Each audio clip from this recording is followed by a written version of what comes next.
Welcome to today's Explainer. We're jumping right into a snapshot of India's development on July 29, 2026.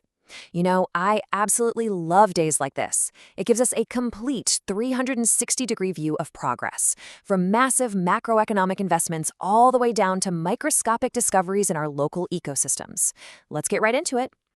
So here's what's on the agenda for today. First, innovation in technical textiles. Second, Gujarat's mega water project. Third, a new fungal discovery. And finally, financial aid for workers. All right, Section 1. Innovation in Technical Textiles, the Great Scheme. Now, you might have seen the Great Scheme popping up in recent headlines and government updates. But what specific sector is this initiative actually designed to revolutionize? I mean, you hear an acronym like GREAT and you might think of something super broad, right? But it's actually highly targeted. The answer is technical textiles.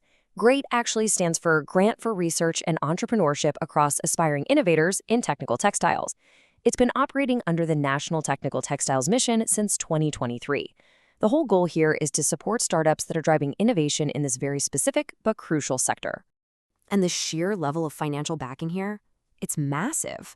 We're talking up to 50 lakh rupees for each approved startup. This isn't just funding for some abstract, pie-in-the-sky research. It's a bridge. It literally helps innovators convert their bright ideas into actual commercial technologies that are ready for the market. A real game changer for sure. Moving on to number 2, Gujarat's mega water project, the Kalpasar project. So the center recently announced that the detailed project report for the Kalpasar project is finally reaching its concluding stages. But what exactly does a mega project like this entail? And in which state is it being proposed? Well, it is an incredibly ambitious, multi-purpose infrastructure project proposed over in Gujarat. By tackling irrigation for the Saurashtra region, supplying drinking water, creating transport routes, and generating energy all at the exact same time, it's not just trying to solve one single problem. It's a comprehensive regional overhaul, the whole shebang. And here is how they actually plan to pull this off. A staggering 64-kilometer-long dam built directly across the Gulf of Khambat. To put that into perspective for you, that is a dam significantly longer than a full marathon, stretching entirely across a major gulf. Insane, right? The result of that engineering feat is going to be a massive 2,000 square kilometer freshwater reservoir. Once it's completed, this is expected to be one of the largest coastal freshwater reservoirs in the entire world.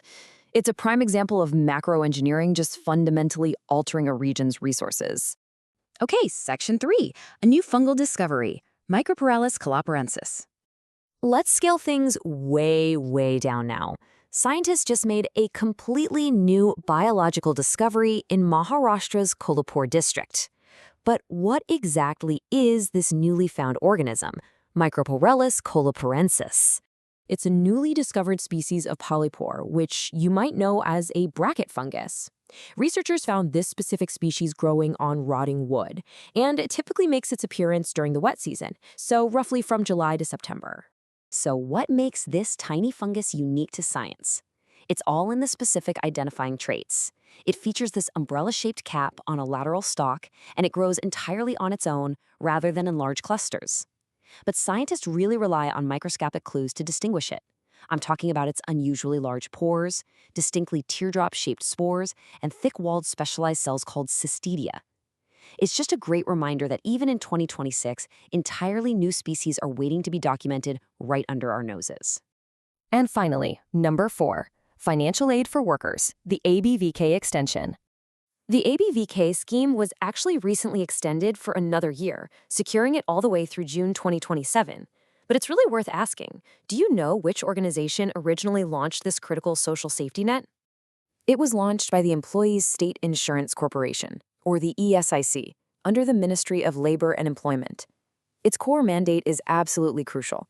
It provides temporary financial assistance to insured workers who suddenly find themselves unemployed.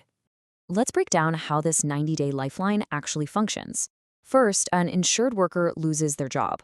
They can then claim this benefit, though importantly, this is a once-in-a-lifetime claim.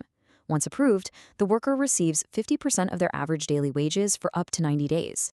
It is designed as just enough of a bridge to help them transition to their next opportunity without facing immediate financial ruin. To wrap up today's explainer, we've really seen how a single day's updates can paint such a vivid picture of a nation evolving on all fronts. I mean, we went from 50 lakh rupee grants pushing technical textiles to the mind-boggling blueprint of a 64-kilometer dam, all the way down to the teardrop spores of a new fungus, and finally, to that vital 90-day financial lifeline for workers. I absolutely love covering these cross-sections of information because it just shows how interconnected progress truly is. So, I want to leave you with this.